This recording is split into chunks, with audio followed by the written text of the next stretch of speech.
Yeah. But anyway, she was there herself, and I mean, she was so great. In fact, when I went up there, I thought, oh, I don't want to interrupt her because she's painting. And people were like, oh, just go up there and take a picture with her, or go talk to her, and she'll just. Well, she's there to get the thing promoted. Yeah. And then she also had her book, The Open Hearts, and this was her first autograph signing for this book. And in this book, The Open Heart, of course, you notice this is her open heart symbol, which actually is becoming more popular, and people are adopting the symbol as an open heart symbol as to what it means.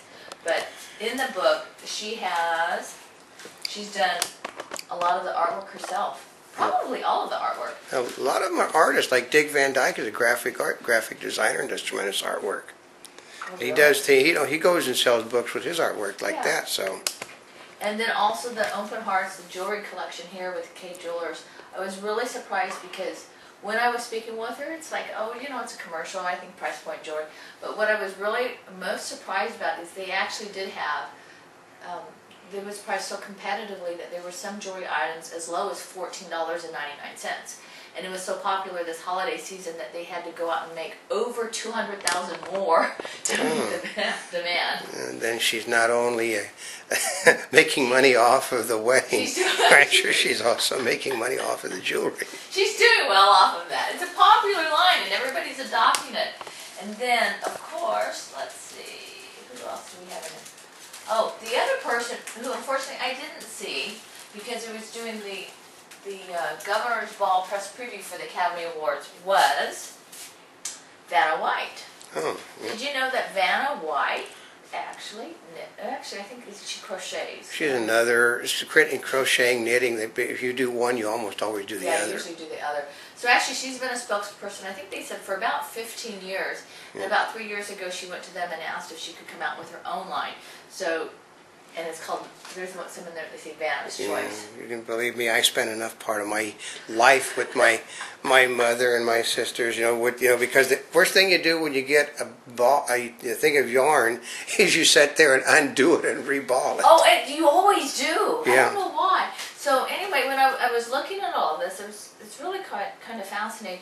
One of the things I was learning as I was going through these is usually you come up, I'm so used to you buy the pattern or you create the pattern and then you get the stuff to make it. Well, a lot of them, if you go on their own websites, they actually do have patterns and things that you can make. Yep. Yes, designs already. Yep, with good old Southern girls and a girl from Great Britain, where most of the Southern girls learn to do their knitting. Ah, is that what it is? Yep. Well, the other person, and she was not there, but I kind of figured she probably was Marie Osmond. Yeah. Was she? Well, it came at a time where she is, that same time was being held, the NATPE in Las Vegas was being held, and they're selling the Marie show. Oh, the Marie show. Was it Donnie Marie or just the Marie show? Both Donnie and Marie. But that was a bad time for the craft show to be held exactly the same time. Yeah, as NATPE. Yeah. Now, one of the things, being a mother of how many kids? A gaggle. A gaggle. She came out with, has her own line of organization, which actually is really kind of cool.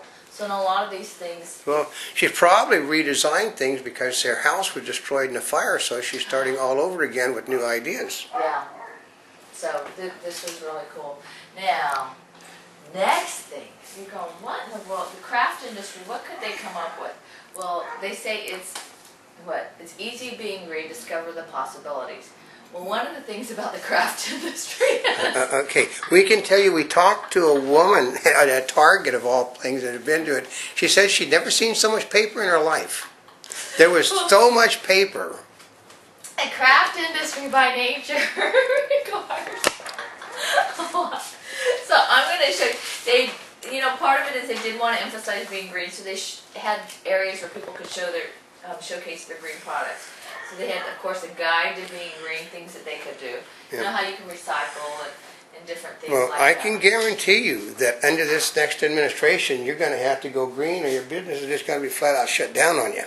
So how can you be green if you're in the craft industry? You're going, do I have to hear this? It's just simple. It's really recycled, made everything from recycled stuff. Your yarn is organic.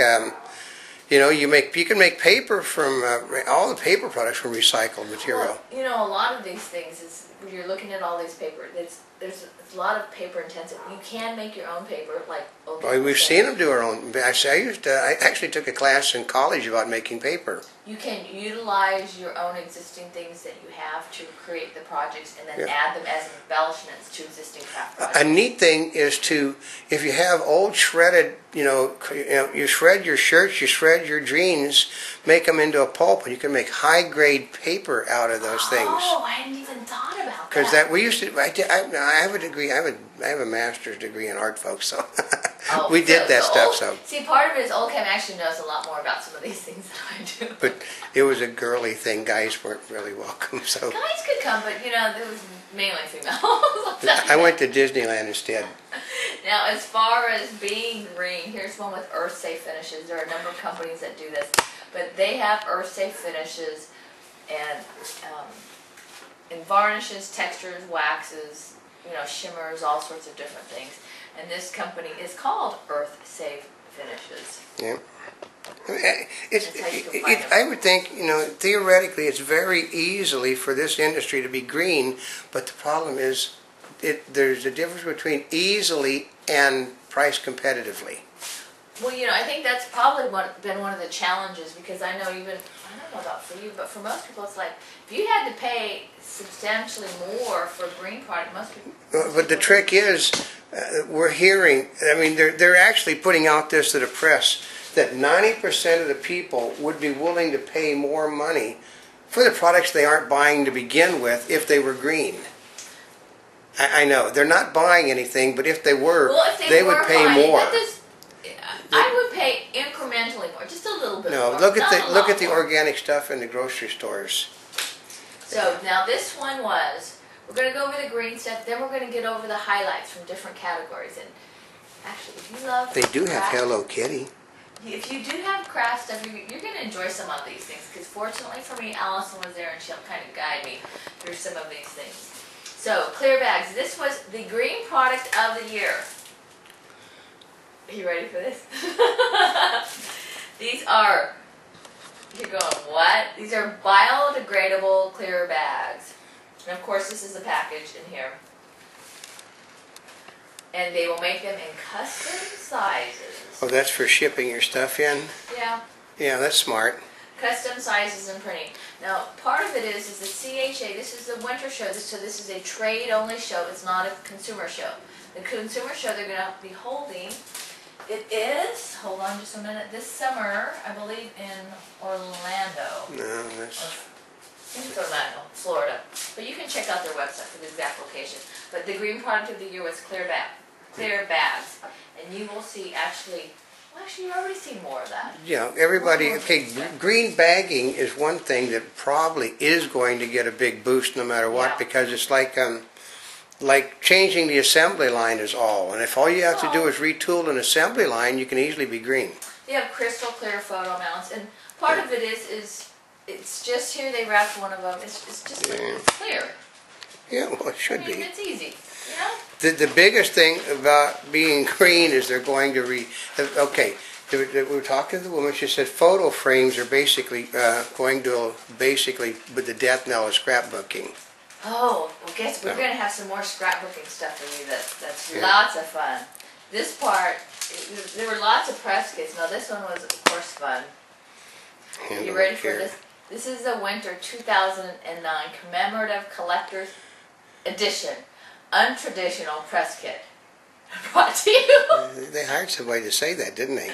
It says it right there. Brought to you by Serendipitous Design, and it's Sarah and Dipitous Designs. Now, this was actually kind of cool. Actually, I know Sarah and Dipitous Design, so. You do? Yeah. What if I told you, would you want to know the truth, no or yes? And so here's the press kit. The box is a lie, so. Now, if you said you want to know the truth, okay. Child refrigerator door. I see that, yeah. Okay, now if you don't want to know the truth, yes, ladies and gentlemen, it's time to think outside the box.